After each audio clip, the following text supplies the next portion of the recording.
$100 plus mileage, the podcast about those New Hampshire bills that don't necessarily make the news, but still could impact you. Bills about the water we drink, how our schools get funded, what doesn't get taxed, and much more. There are close to 1,000 bills in the New Hampshire legislature this year, and every one of those bills gets a public hearing. Meanwhile, our legislators are paid just $100 plus mileage, which means they're not full-time political scientists. New Hampshire's government is open for you to participate. On this podcast, we highlight some lesser-known New Hampshire bills, give you the unbiased facts, pros and cons, and highlight opportunities for you to get involved. I'm Anna Brown, Director of Research and Analysis for Citizens Count. And I'm Mike Dunbar, Content Editor for Citizens Count.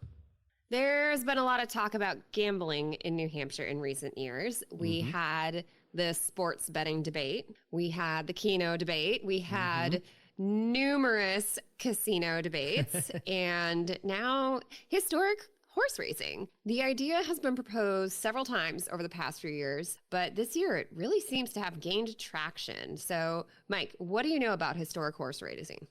Yeah, I'll admit, when I first heard about this, I thought it would be way more fun than it actually is. I was kind of picturing like Strawberry Bank reenactors somehow recreating old-timey horse races, you know, big derby hats and mint juleps. Unfortunately, that doesn't appear to be the case. Hats! Kentucky Derby hats, that would make me happy. See, I was Right? I was thinking more along the lines of like, this seems like there must be a catch. Like if it's a historic race and you know how it happened, That's isn't true. that a surefire way to win? So that also seemed wrong. So what is it actually? Okay, so historic horse racing is a form of gaming done at an electronic terminal, usually similar to a slot machine. Not much of a gambler, although I did teach myself solitaire over quarantine, but that's irrelevant. How I hope you're not losing money on solitaire. And actually, back up. How do you not know how to play? Did you not grow up with Windows 95? Like, how are you only now learning to play solitaire? I mean, you know, my dad is a free cell champ on Windows, so the fact that I haven't picked it up until now is pretty alarming. Okay, all right. So, However, back to horse racing. so I've never personally played one of these historic horse racing games, but here's how it works from what I've gathered. So first, the gamer deposits his or her wager into the machine. The computer then randomly selects a race from a video library of real historic horse races, but it doesn't tell the user where that race took place or when, so, you know, you can't just go look up how it turned out. Curses. I know, foiled again. The user does get to see information, though, about the jockey and the trainer's winning percentages. So you can kind of like have some educated guess about how it's going to go. There's also an option for the computer to just automatically make a guess for you on the user's behalf based on those handicapping numbers.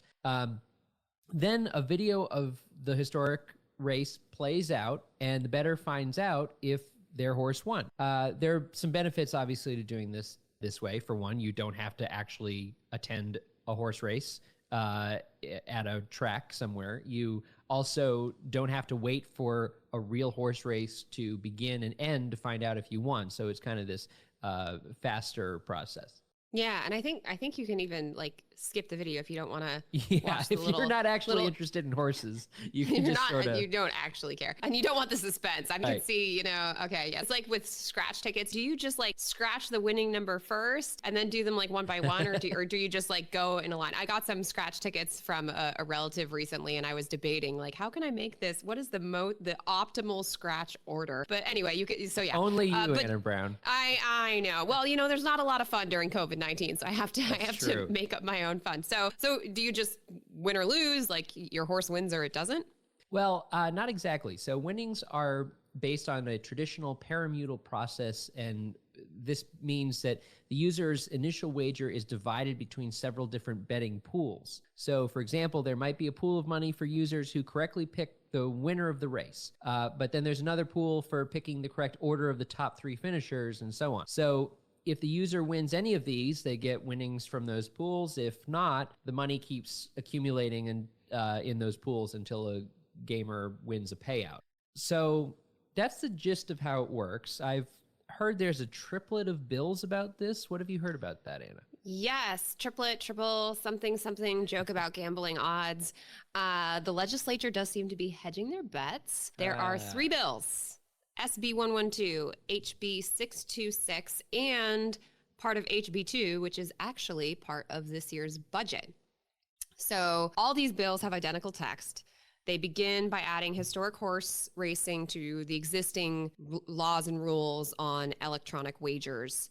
And then those wishing to goes into, who can operate these, which is basically the current licensed charitable gaming venues in New Hampshire. If you don't know, there's 16 of them that are licensed. You can go play poker, for example. So you have to be one of those. The terminals would feature these pari-mutuel games, which, fun fact, since I learned a little bit about, it's like those really complex gambling odds if you're choosing like not just who comes in first, but who comes in second, and it's based on how the pool comes in. So someone invented the machine to calculate those like 100 years ago or something like that. And the machine is called the totalizator, which I'm sorry, just sounds like a made up name. It's like, someone was like the total, not the totaler, not the calculator. Totalizator. Yeah. The totalizator.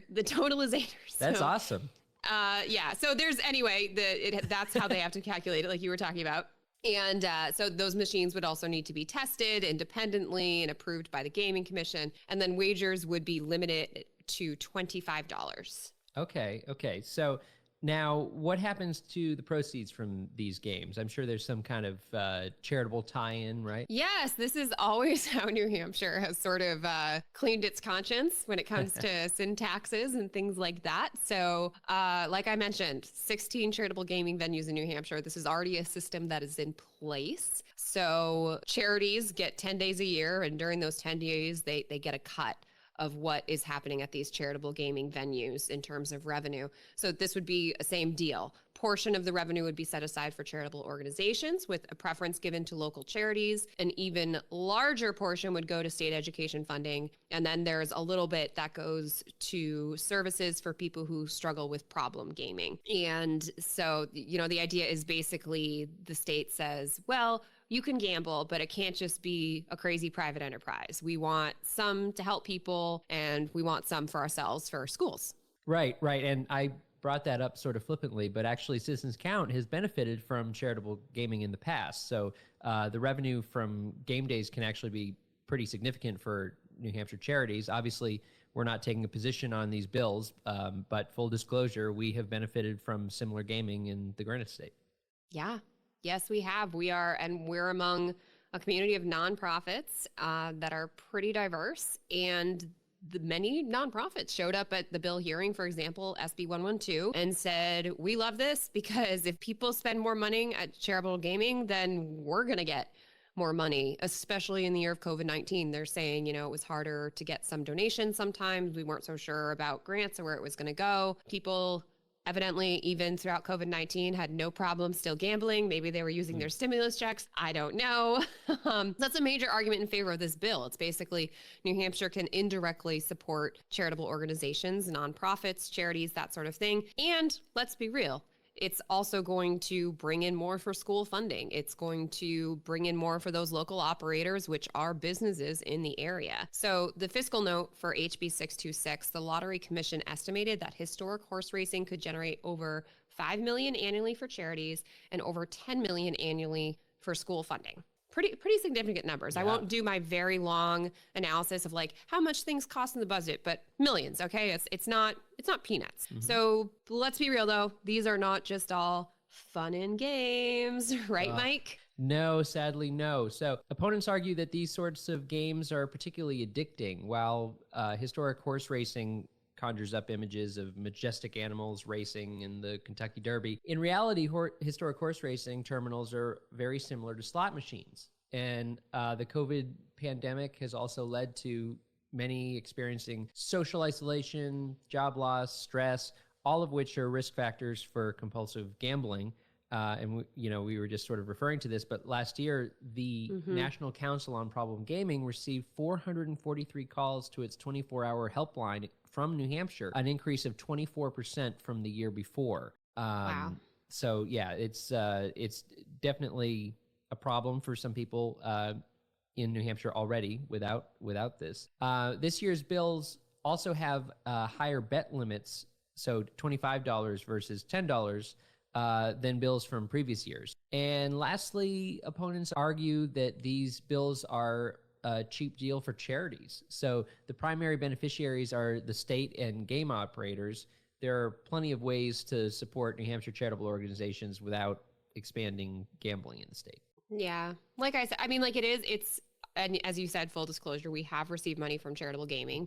And for us as a nonprofit, that is significant. But also, these are businesses. Like they're charitable gaming, but it's not like all the proceeds go to charity.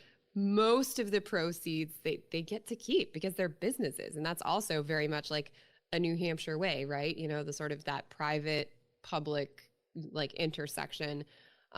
So you know, and there, when I was listening to some of the bill hearings on this, it's interesting because there's so much complexity around these issues. Some other states have a minimum age of 21 for slot machines. And some people were saying maybe we should put that in. That's not in the bill. So we didn't really go into that here. And then there's also that question of should towns be able to sort of override what these businesses are doing and say no historic horse racing here. That's also not in the bill, but was another thing that got debated. So yeah, regulating gambling, it's tricky. All right, so if listeners want to get involved and voice their opinion about historic horse racing, what should they do? Okay, well, SB 112 passed the Senate on April 1st, while HB 626 and HB 2 both passed the House on April 7th. All three bills will have more public hearings, but the House and Senate have yet to put them on the schedule. In the meantime, you can still voice your opinion on these bills by reaching out to your representative and senators and telling them your thoughts about them. So to get started on that, you can find out who represents you on our website, citizenscount.org. Yep, just click on that elected officials link in the navigation bar, and you can do your town by drop down, or you can look at a map even and just click where you are. So we try to make it easy for you to phone, email, snail mail, whatever it might be. All right, now it's time for everyone's favorite segment, Only in New Hampshire. Mike, tell me something weird about the Granite State. With pleasure. All right, I brought us a gambling-related factoid today for obvious reasons. The Granite State hosted the first legal modern state lottery, the New Hampshire Sweepstakes at Rockingham Park Racetrack in Salem in 1964. So the original game was based on the results of a horse race. So we have some history with this whole horse racing thing. The funds were badly needed because the state had no income or sales tax to finance education programs, and it was based on the popular Irish sweepstakes. A ticket cost $3, and the winners of the horse races at Rockingham Park Racecourse determined the biggest prizes. Despite the drawings not being held regularly, almost $5.7 million worth of tickets were sold in the first year. See, it's hilarious to me because it's like, in some ways, nothing ever changes. Like it was New Hampshire was using horse racing because they didn't want a sales or income tax. Yep. Here we are. What is this? 60 years later, and we're talking about horse racing in part because we don't like sales and income taxes. There were a couple other like really entertaining factoids about this that I love. I read an article about this from New Hampshire Magazine. Shout out to them because they had some really funny details. For example, it actually violated federal law at the time to have this lottery. So New Hampshire also was doing the thing that New Hampshire does sometimes where it basically flips off the federal government and is like, we do what we want. I feel like you and I have talked about that sometimes. Yeah, it brings us back to the home distilling. Yeah, the home distilling was immediately the one I was thinking about. But so the federal government, what they ultimately decided was, all right, we can't regulate what New Hampshire does within its own borders, but it's illegal to cross state lines with these tickets. So people were arrested in like New Jersey and Rhode Island and stuff for having New Hampshire lottery tickets. It was hugely popular. This was the first lottery in the nation. People were crazy to try it. And so they were, smuggling tickets over the border. And another funny detail there is, I guess the way it worked was there was like a lottery to have your name picked to be associated with one of the, I think it was like 6 horses. So it's sort of like a double, so it's like first you have to get picked up to, it's just 6. And then of those 6, then there's the horse race. And so one of the 6 people that got a horse was Elizabeth Perkins. And she was the wife of a senator who was like really anti-sweeps action, like really anti-lotteries. So I'm just imagining like the conversation at home when he's like, why did you buy a ticket? And she's like, because I want to win. Yeah, lots of fun little New Hampshire gems in that one, for sure. Oh, yeah. That reminds me of how during Prohibition, there would actually be legislators who voted in favor of Prohibition, but had like secret wine cellars in their houses and stuff. It's just like, what? I mean, like, it's probably the same thing going on with hobby distilling. Shout out again to our earlier episode. I feel we just have to throw it back there. I'm sure that there are legislators. There's 400 of them. So there's always at least one doing something. And I bet you there's one legislator out there who is like, this hobby distilling will destroy our state. And then at home, they have like 5 secret distills in their basement. Oh, man. That wraps it up for our episode today. You can find more information and episodes at citizenscount.org. We'd also like to thank Franklin Pierce University for producing and the Granite State News Collaborative for hosting. Our theme music is composed by my friend Mike Dunbar. Lastly, we thank you for giving us a listen and thinking about how you can be a part of what makes New Hampshire by the people, for the people.